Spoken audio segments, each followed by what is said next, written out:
Hello friends, ચાલો આજે આપણે બનાવીએ મેગીના પકોડા. મેગીના પકોડા બનાવવા માટે મેં આપણો ટાઈમ વેસ્ટ ના થાય તેના માટે પહેલાંથી મેં મેગી ઉકાળીને રેડી કરી નાખી છે, બફાઈ ગયેલી છે. સાથે સાથે તેલ પણ ગરમ કરવા મૂકી દીધું છે, કેમ કે આપણો ટાઈમનો બચત રહે. તેના અંદર મેગીની અંદર મસાલા કરીએ. મરી ભૂક્કો, ગાજર કટ કરીને રાખ્યું હતું તે એડ કરી દઉં છું. બધી વસ્તુ મેં બારીક કટ કરેલી છે. ટામેટું, ડુંગળી અને લીલા વટાણા મેં થોડાક બાફી નાખેલા છે.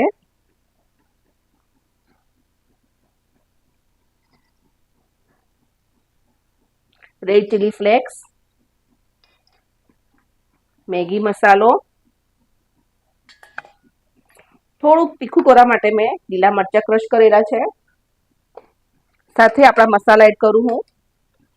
થોડુંક ધાણા જીરું, ગરમ મસાલો, ચપટી હળદર અને લાલ મરચું.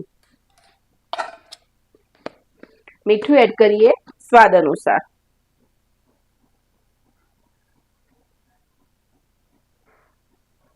તમે મેગી બાફતી વખતે જો મીઠું એડ કર્યું હોય તો થોડુંક ઓછું એડ કરું.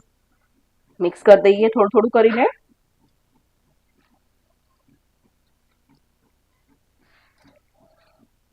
થોડુંક હવે આપણે તેના અંદર બેસન એડ કરીશું. બેસનનું પ્રમાણ થોડુંક ઓછું લેવાનું. મેં 3 ચમચી જેવું યુઝ કર્યું છે. મિક્સ કરીશું આપણે. તેના ગોળા વાળીને જોઈ લઈશું વખત.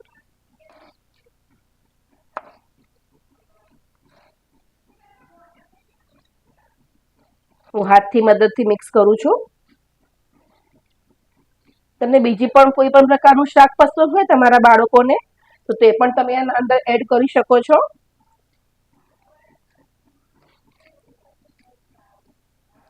આપણું તેલ ગરમ થઈ ગયું છે. એક નાખી જોઈએ. તેલ આવી ગયું છે. થોડા થોડા હાથની મદદથી આમ ગોળા વાળીને આપણે એડ કરી દઈશું.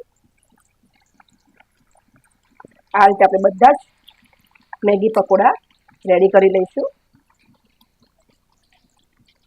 ધીરે ધીરે ઉલટ પુલટ કરતા રહીશું. આ ખૂબ જ ટેસ્ટી બને છે અને બાળકોને પણ ખૂબ જ પસંદ આવે છે.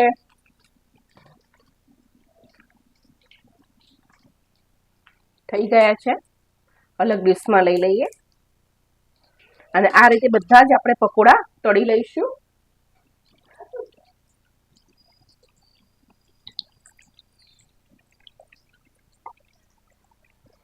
મારી ચેનલને લાઈક સબસ્ક્રાઇબ ચોક્કસ કરજો ફ્રેન્ડ્સ.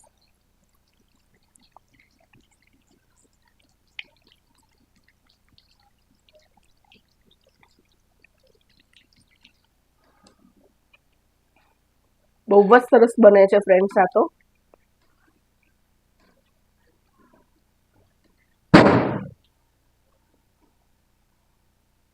તમે આ મેગીના ભજીયા શામાં ખાવાનું પસંદ કરો છો પકોડા તે મને કોમેન્ટ સેક્શનમાં ચોક્કસ જણાવજો ફ્રેન્ડ્સ.